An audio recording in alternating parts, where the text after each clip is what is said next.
65 व्यापारी व्यवसाय सोडून गेले, स्थलांतरित झाले. का झाले? कुणाचा अपयश आहे, कुणाचं काम आहे, का इथं व्यवसाय कमी होता?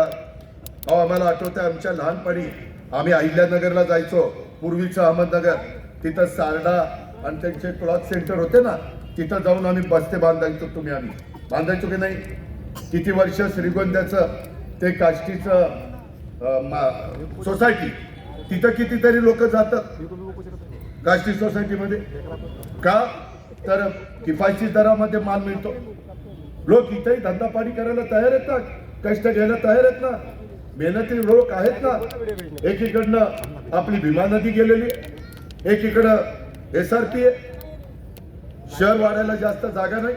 इकडच्या बाजूला जरा जागा आहे आपल्या, तिकडच्या सीताटेकच्या बाजूचा जो रस्ता आहे तिकडं, इकडच्याही बाजूला पाटस रोडनी येत असताना जरा जागा आहे. त्याच्यामध्ये आपल्याला हे करावं लागणार आहे बाबांनो, परंतु कुणी लक्ष देत नाहीये. मी आज तुम्हाला माय माऊलींनो, लाडक्या बहिणींनो सांगायला आलेलं आहे. एक चांगल्या पद्धतीची एक तरुण मुलगी आमचे त्या बाबतीमध्ये आम्ही तिला उमेदवारी दिलेली, दुर्गादेवी इंद्रजीत जगदाळे. आणि आम्हाला विश्वास आहे की ती तरुण मुलगी चांगल्या पद्धतीनं काम करेल, तुमच्या सगळ्यांचं उत्तम पद्धतीनं प्रतिनिधित्व करेल. तिला राजकीय वारसा आहे, त्या पद्धतीनं ती त्याच्यामध्ये काम करून दाखवेल. आज तुम्ही जर पाहिलं तर मी आत्ताच आमच्या नारायणशी आणि बाकीच्या सगळ्यांशी बोलत होतो. आज इथं 27 उमेदवारांच्या पैकी 5 उमेदवार जुने अनुभवी दिलेले, कारण नगरपालिका चालवायला काहीतरी अनुभव पाहिजे. सगळीच नावात टाकल्यावर कसं काय व्हायचं? आणि 22 जण नवे चेहरे, कारण उद्याच्याला आपल्या सर्वांचं भवितव्य त्यांच्या हातात आहे. ती शिकली पाहिजे आपल्या डोळ्यात दिसत. त्यांना काय अडचणी असतात, कशा सोडवायच्या असतात, ह्याचा अनुभव आला पाहिजे. म्हणून आपण नगराध्यक्ष पदाच्या करता उच्च शिक्षित, आता शिक्षणाची कवड सगळ्यांच्या करता उघडलेली आहे. आणि तरुण चेहरा ही आमची मुलगी दुर्गादेवी इंद्रजीत जगदाळे, हिला आम्ही संधी दिलेली आहे. त्याचबरोबर नगरसेवक पदासाठी देखील तरुण आणि अनुभवी उमेदवारांचं मिश्रण आम्ही केलेलं आहे. आम्ही फक्त शिवशाहू फुले आंबेडकरांची विचारधारा म्हणत नाही. आमचे जर उमेदवार 27 बघितले तर वेगवेगळ्या जाती धर्माचे उमेदवार आहेत. मातंग समाजाचे पण आहेत, मुस्लिम समाजाचे पण आहेत, वेगवेगळ्या समाजाचे आम्ही उमेदवार दिले. त्याच्यात काहींना थांबावं लागलं नाही असं नाही, काहींना त्या बाबतीमध्ये थोड्याशा जागा मर्यादित होत्या आणि त्याच्यामुळं तिथं आम्हाला काहींना समजून सांगावं लागलं. मधल्या काळामध्ये इथं जसं आत्ता आमच्या फिरोजबाईंनी, नसीरबाईंनी, मतीनबाईंनी, अशोकनी, चंद्रकांतनी, विनोदनी प्रवेश केला, तसं मधल्या काळामध्ये एक चांगला कार्यकर्ता स्वप्नील शहाच्या रूपाने आम्हाला मिळाला. तो भाजपचा होता, परंतु अतिशय साधारण त्याचे माझे विचार जुळतात. मी कामाचा माणूस आहे, तोही कामाचा माणूस आहे, म्हणजे ही सगळीच कामाची माणसं आहेत. ते म्हणते जे आलं त्याला कामाचा म्हणतो, त्यांना काय बिनकामाचा म्हणतो का काय? तसं नाही. त्यामध्ये आत्ता मला फिरोज पण म्हणला, दादा तुमच्या कामाची पद्धत आवडती, त्याच्यामुळे मी तुमच्या पक्षामध्ये काम करायचं ठरवलेलं आहे. शेवटी मला लोकांना फसवायला आवडत नाही, लोकांची दिशाभूल करायला आवडत नाही. मी थोडासा कठोर बोलत असेल, मी कधी कधी कठोर निर्णय घेत असेल.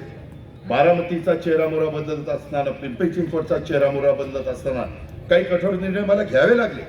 रस्ते रुंद करत असताना, टपऱ्या हलवत असताना, जे छोटे छोटे आपले गाड्यावाले असतात त्यांना तिथनं बाजूला करत असताना मी हलवलं तरी देखील मी त्यांची पर्याय व्यवस्था केली. एकालाही वाऱ्यावर सोडलं नाही. माझा मी त्या तिरंगा सर्कल टू जवाहर बागेचा एक रोड करत होतो. एकाचं घर रुंदीकरणामध्ये त्या रोडवर चाललं. त्याला विचारा, तो आत्ताही त्याचं घर आहे, ते मी मागं सारलं. मी म्हणलं तुझं घर अडचणीत येत आहे, ते मागं सारूया, मी बांधून देतो.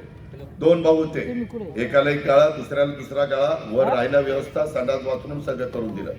त्या पट्ट्याने आता खालचा गाळा 15,000 रुपये महिन्याने भाड्याने दिलाय आणि मस्तपैकी त्याचं चाललंय. सांगायचं तात्पर्य दौंडकरांनो, मी कुणालाही वाऱ्यावर सोडत नाही. जर उद्याच्याला आमच्या सहकाऱ्यांना तुम्ही निवडून देण्याचं काम केलं तर निश्चितपणे आम्ही या लोकांना देखील त्यांची पर्यायी व्यवस्था करू. काही काही ठिकाणी आपल्याला वेगळे गाळे बांधावे लागतील, त्यांनाही त्यांच्या रोजीरोटीचा प्रश्न आपल्याला मार्गी लावावा लागेल. त्याच्यामध्ये आपल्याला वाहनं वाढलेली, रस्ते रुंद व्हायला पाहिजे. त्याच्याशिवाय आत्ता मी चालत आलो तिथंच गाड्या त्या चौकात थांबल्या. आप्पा म्हणले चला चालत. आता आप्पा सांगे दादा ऐके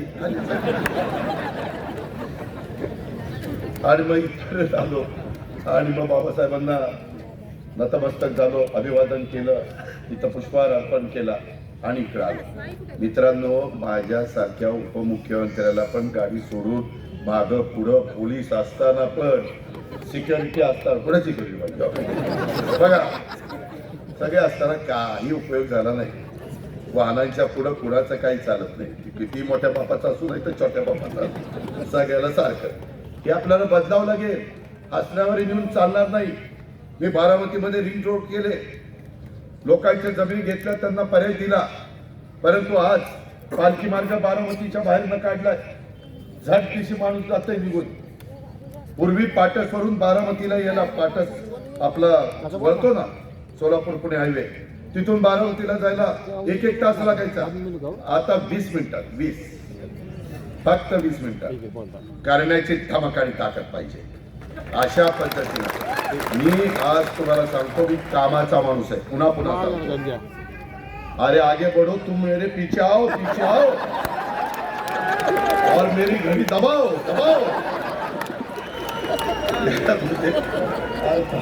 मला पुढे जायचं,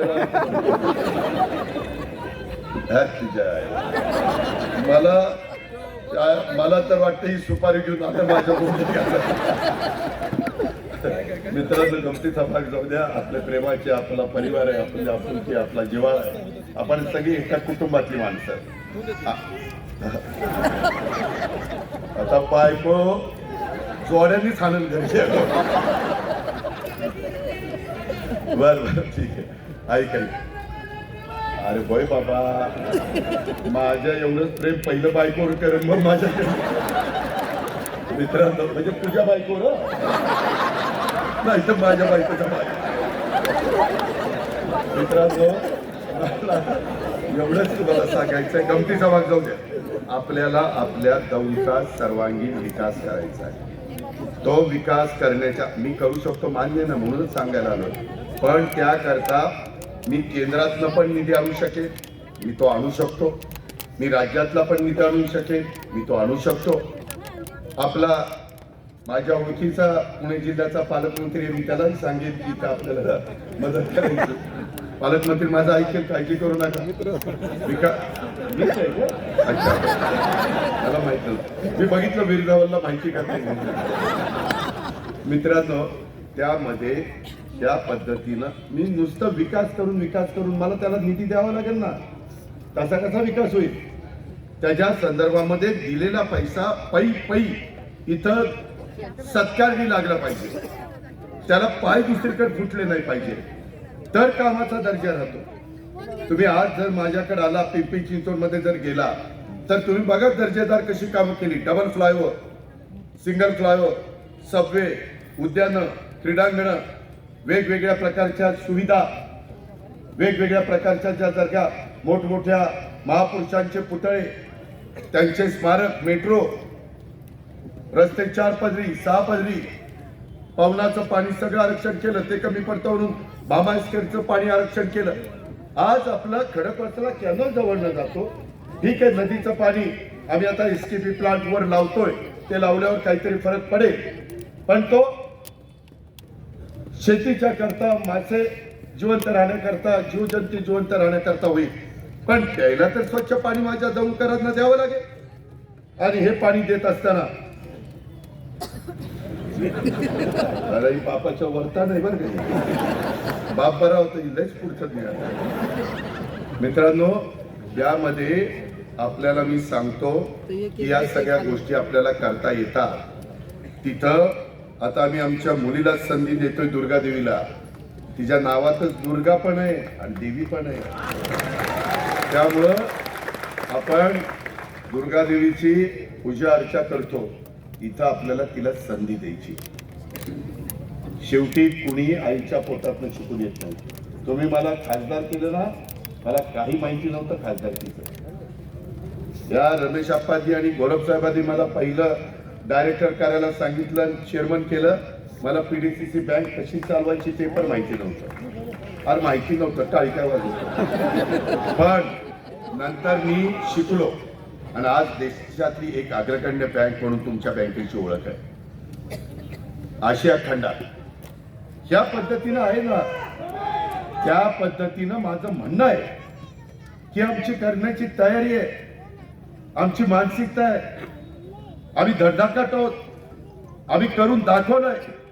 इथं येणारा जर उद्या कोणी आतापर्यंत भाषणं केली, त्याला विचारा, हे तू आता दौंडचा विकास करायला निघालेला, सर्वांगीण विकास करायला निघालेला, तू कुठं केला ती दाखव. हा सूर्य हा जयत्र. तसं मी बरोबरच बोलतो. तसं मी तरी दाखवतो. चला बारामतीला, चला पिंपरी चिंचवडला. मी आपल्याला सांगेन, उद्या दुर्गा आणि बाकीची सगळी आमची टीम निवडून आल्यानंतर मी त्यांना बोलवीन. त्या 27च्या 27 माझ्या सहकाऱ्यांना त्यांना दाखवीन बारामतीमध्ये कसे सकाळी 5ला उठून माझे स्वच्छता दूत झाडलोट करणारे 5 ते 7:30 8 पर्यंत बारामती शहर झाडून चकाचक करून टाकतात. कचरा ज्या त्या ठिकाणीच आम्ही टाकतो.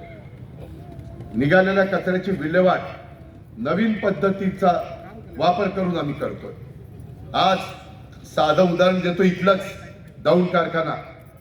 ज्यावेळेस वीर धवलाने यांनी मला तिथं दाखवलं, म्हणले दादा आपण सगळे मिळून त्या ठिकाणी मदत करा.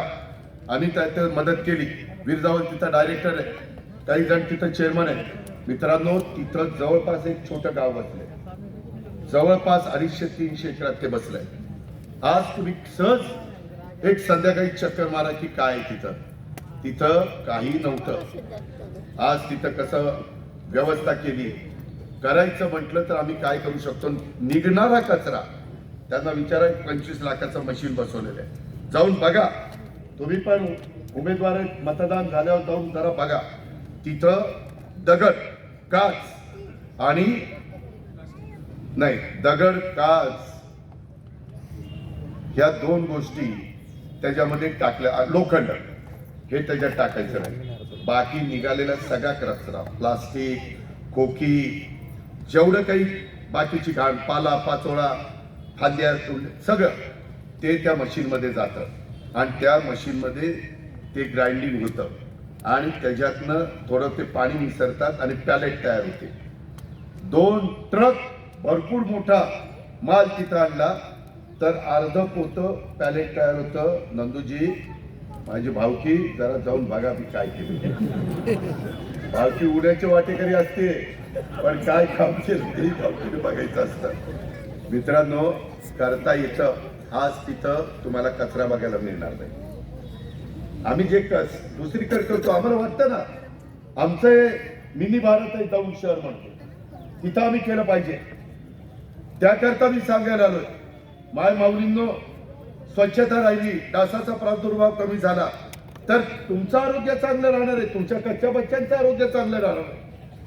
त्याकरता मी सांगतोय, आज पाण्याच्या बद्दलची जे समस्या आहे, पाणी साठा आहे, आता कॅनल सुटलाय, परंतु तिथून फिल्टरेशन प्लांट जेवढा पाहिजे, लोकसंख्या वाढेल तसं फिल्टरेशन प्लांट वाढवलं पाहिजे, नाही वाढवलं. पाईपलाईन पाण्याची ती नवीन टाकायला पाहिजे होती, नाही टाकली. त्या गोष्टी आहेत. तिथं तुम्ही माझ्या बारामतीचं